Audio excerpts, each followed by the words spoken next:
이렇게 악화일로인 고용과 투자 상황에 정부가 종합대책을 내놓았습니다. 유류세를 6개월간 15% 인하하고 단기 공공일자리 5만 9천 개를 만들기로 했습니다.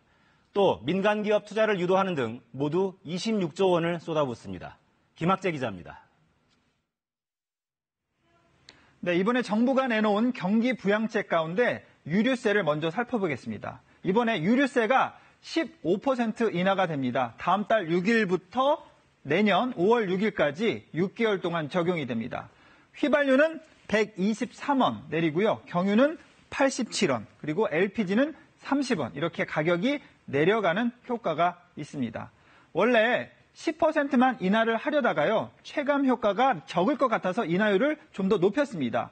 그래도 액수로 따지면 얼마 되지도 않고요. 이 비싼 차 굴리는 부자들만 좋은 거 아니냐 이렇게 생각하는 분도 계실 텐데요.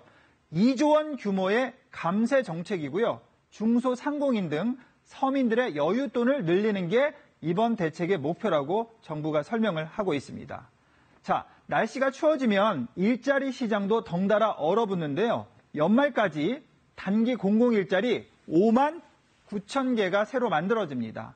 공공기관 인턴, 정부 부처 행정 업무와 이 산불 화재 감시, 그리고 독거노인 조사, 전통시장, 환경미화 등이 주요 대상입니다. 직업훈련 대상도 3만 5천 명을 늘리는데요. 또 5인 미만 영세사업장에 현재 근로자 1명에 13만 원을 주던 일자리 안정자금을 15만 원으로 올리기로 했습니다. 자, 일자리 창출을 위해 창업 규제도 완화가 됩니다. 소규모 또는 1인 여행사 창업이 가능하도록 사업자 등록을 위한 최소 자본금 기준을요, 1억 원에서 2천만 원으로 대폭 낮출 계획입니다. 자, 이번 규제 완화에는 86개 업종에 105건이 포함이 되는데요. 규제는 풀고 진입 장벽은 낮춰서 다양한 분야에서 소자본 창업이 가능하도록 하는 게 정부 방안의 핵심입니다. 자, 고용 상황이 좋아지려면 아무래도 민간 기업에서 일자리가 많이 만들어져야 하는데요. 그래서 민간 기업의 투자도 유도하기로 했습니다. 15조 원을 투입해서요. 기업이 시설 투자를 하면 산업은행이나 기업은행이 80%까지 돈을 빌려주기로 했습니다.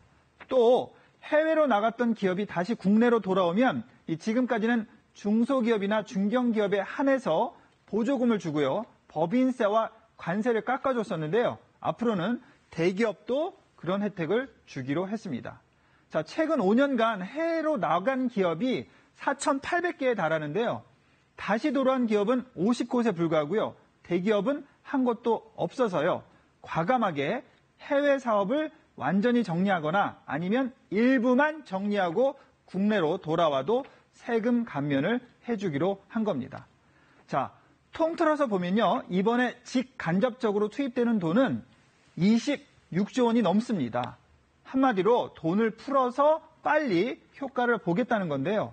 그래서 돈으로 문제를 해결하는 이 손쉬운 대책만 내놓고 정작 급하고 민감한 현안에 대해서는 결론을 내지 못하고 있는 거 아니냐, 이런 비판도 있습니다.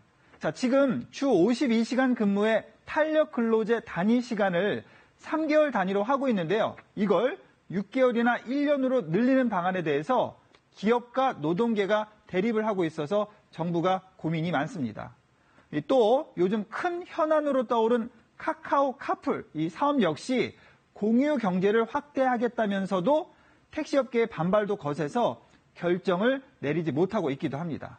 정부는 12월에도 이 현안들을 포함해서 추가로 경기 활성화 대책을 발표한다는 계획인데요. 자, 어떤 결정을 내릴지 좀 더 지켜봐야 할 것 같습니다. KBS 뉴스 김학재입니다.